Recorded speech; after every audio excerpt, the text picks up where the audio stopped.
Sin da quando ho memoria, sono stato accusato da diverse persone di parlare nel sonno. Mio fratello racconta che una manciata d'anni fa, mentre dormivo, mi sono messo a sedere di scatto, che neanche Undertaker, e ho cominciato a dire cose tipo "E ti ci metto anche Crash Bandicoot, Spyro the Dragon, Gran Turismo, Metal Gear". Per qualche motivo ho sentito il bisogno di elencare alcune delle perle della libreria PlayStation e ho poi continuato a dormire. Ma è così, PlayStation ha lasciato un segno talmente indelebile in me che evidentemente ne rivivo ancora il riverbero a distanza di decenni anche in sogno. Mi ricordo Overboard, giochino a tema piratesco che ti metteva al comando di un intero veliero e che identifico come il gioco che mi ha costretto a imparare quale fosse la destra e quale la sinistra, perché quando mio cugino mi diceva "No, vai a destra", io rispondevo "Ah! Intelligent Cube, te lo ricordi? Era quel gioco a cui nessuno capiva come si giocasse tranne te. Poi cercavi di spiegarlo a qualcuno e scoprivi che non l'avevi mai davvero capito neanche tu. Lezioni di vita. Avevo Point Blank, conversione da classico arcade che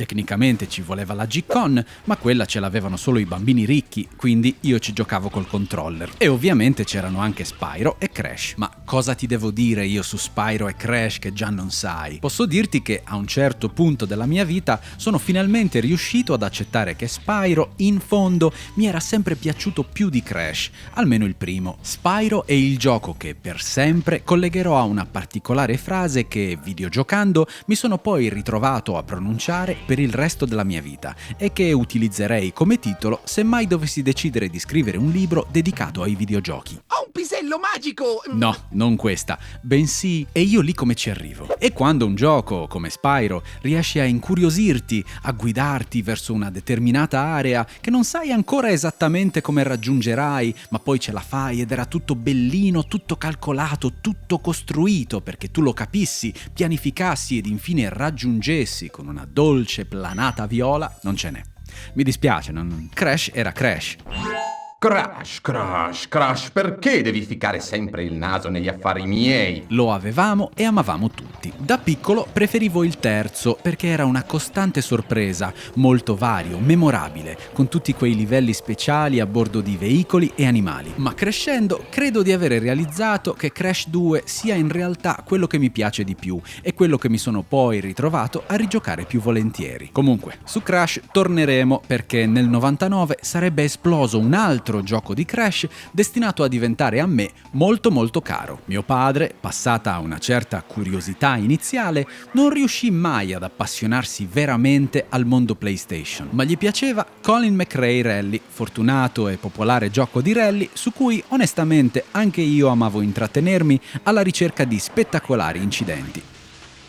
Poi ogni tanto faceva un giro a Motoracer 2, divertentissimo gioco di corse motociclistiche nel quale si poteva correre sia su asfalto che su circuiti off-road. Soprattutto però, come un po' a tutti i papà, i cugini e i fratelli più grandi, gli piaceva Gran Turismo. Se ti piacevano i giochi di corse, Gran Turismo era un must. Era un titolo gigantesco che, nonostante si vendesse come gioco dall'approccio simulativo, era divertentissimo anche per me che ci giocavo in modalità arcade. E nonostante oggi la cosa potrebbe farci sorridere, la resa grafica delle auto era ai tempi considerata estremamente realistica, in particolare durante i replay, che mio padre amava rimanere a guardare, dicendo poi cose come "Se ti allontani dal televisore di un paio di metri, giuro, sembra di vedere la realtà". E questo è per me un ricordo curioso, perché io oggi a Gran Turismo ci gioco in realtà virtuale e per quanto la grafica sia abbastanza realistica, tutto mi sembra tranne che di vedere la realtà. Curioso, no? Purtroppo io mi bloccavo alle patenti, che tra l'altro erano presenti anche in Colin McRae,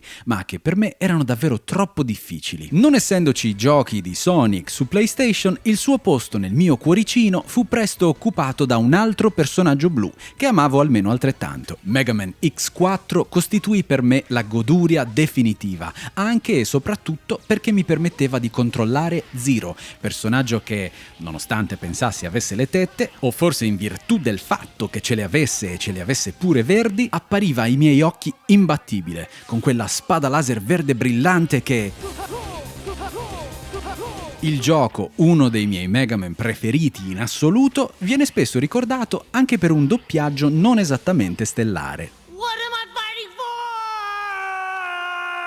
Poi mi capitò Mega Man Battle and Chase, kart game onestamente brutto, che però a me piaceva perché c'era Mega Man e al posto di rubare le abilità agli avversari sconfitti come accadeva nei giochi classici, qui Mega Man poteva rubare pezzi delle loro automobiline per personalizzare la propria, aspetto che trovavo esilarante. E poi si poteva sparare il buster durante le gare, c'era proprio un tasto dedicato a sparare. La vera sorpresa però fu Mega Man Legends, gioco che, tanto per cominciare, era in 3D, cosa allora non comune per Mega Man, e si trattava di un 3D veramente adorabile, low poly come viene definito oggi e a mio odierno parere invecchiato benissimo. Offriva uno strano mix di generi che univa sequenze d'azione in contesto quasi dungeon crawler con altre di stampo RPG, con tanto di schermate di equipaggiamento, centri abitati e negozi da esplorare e tanti NPC con cui interagire. Fu stranissimo per me passare dall'azione sfrenata di X4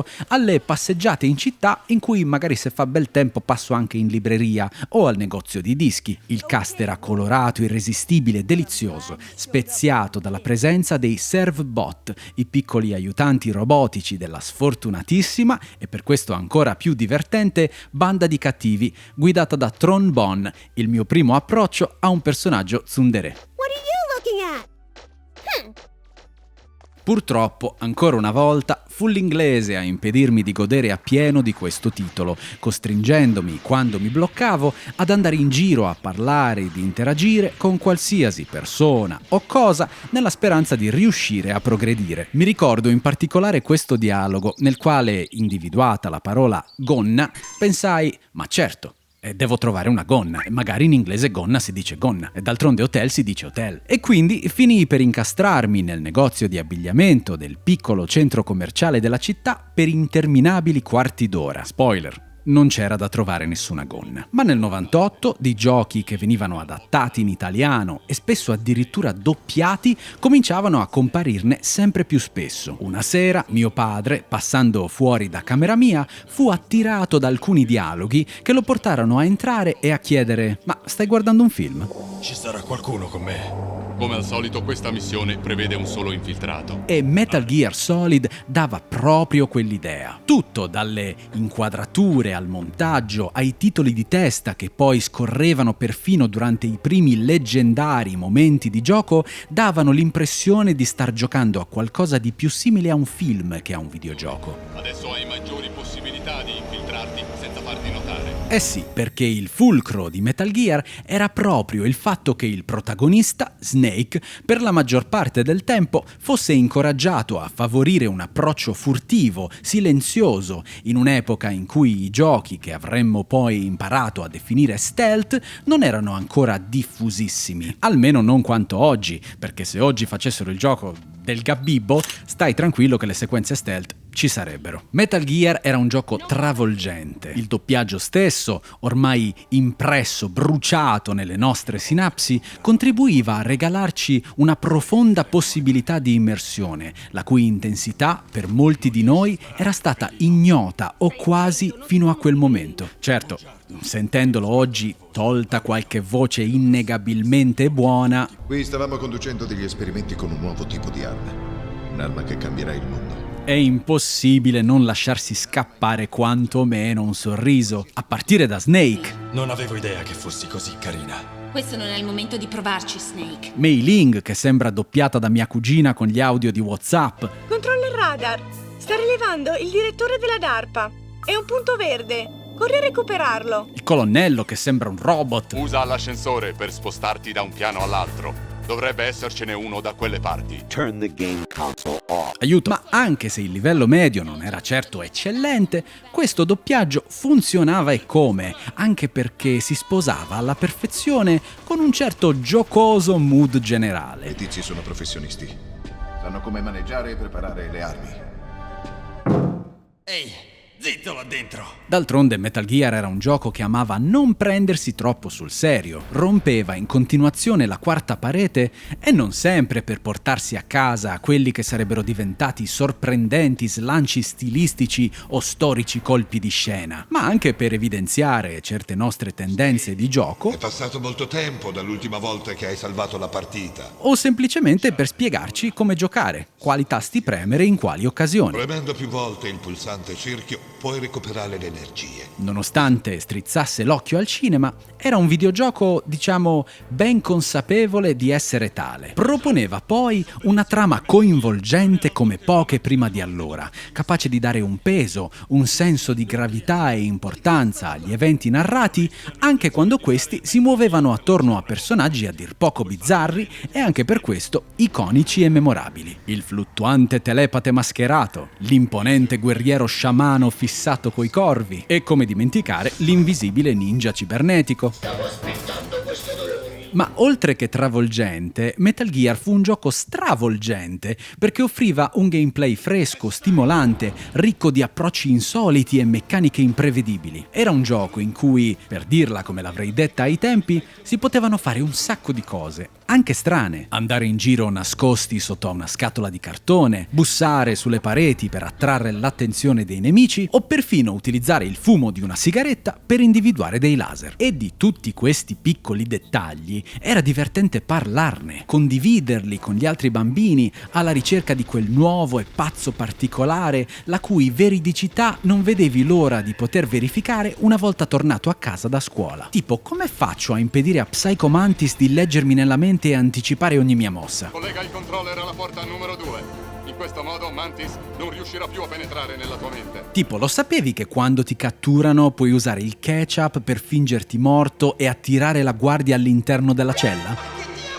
Lo sapevi che se usi la scatola di cartone dentro a un camion puoi farti spedire altrove? Lo sapevi che c'è una fotocamera e se fai le foto in alcuni punti specifici spuntano i fantasmi e li puoi pure esorcizzare? Capito? Metal Gear, oltre che un gioco, fu un vero e proprio fenomeno collettivo, sociale. Ti faceva sentire parte di qualcosa di più grande, perché c'era tutta questa discussione, questo scambio costante di informazioni, segreti, teorie e soprattutto possibili soluzioni. Nelle prime ore di gioco, ad esempio, ci ritroveremo costretti a contattare Meryl che, oltre ad aver già catturato l'attenzione di Snake grazie alle sue strabilianti doti in combattimento, si rivelerà presto una preziosa alleata. Nessun problema, la contattiamo subito. Qual è la frequenza del suo codec? Mi spiace, non ricordo. E come facciamo? Dove la cerco questa frequenza? Dovrebbe essere sul retro della confezione del CD. Quale CD, mi scusi? Non vorrà mica venirmi a dire che questi sono stati talmente pazzi che sul retro della copia originale di Metal Gear Solid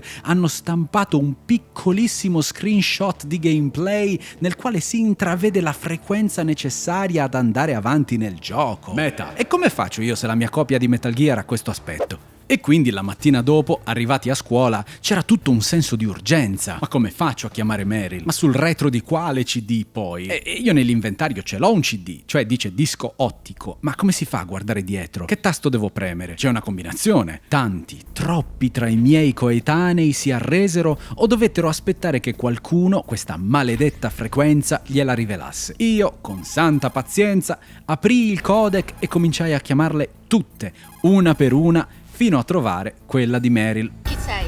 L'altro scoglio, per noi bambini, fu poi la sequenza della tortura di Ocelot, dalla riuscita della quale dipendeva addirittura un importante dettaglio del finale. Ma pochi tra noi possedevano la destrezza necessaria a premere il tasto X con la dovuta velocità e quasi tutti finimmo per arrenderci. Metal Gear fu un gioco speciale che ricordiamo con affetto non solo per tutti i suoi innegabili meriti, ma anche perché banalmente riuscì a farci emozionare, segnandoci nel profondo. A dispetto dei personaggi strani e di una trama un po' folle, alcuni momenti più sentiti, profondi e drammatici.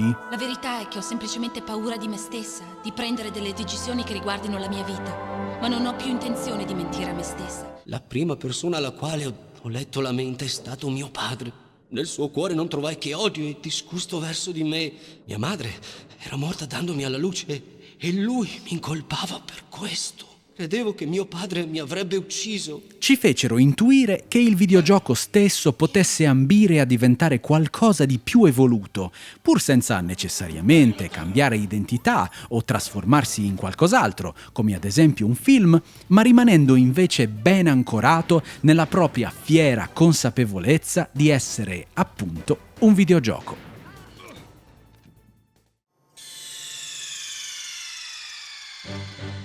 L'hai fatto di nuovo, Ocelot. Mi spiace, capo.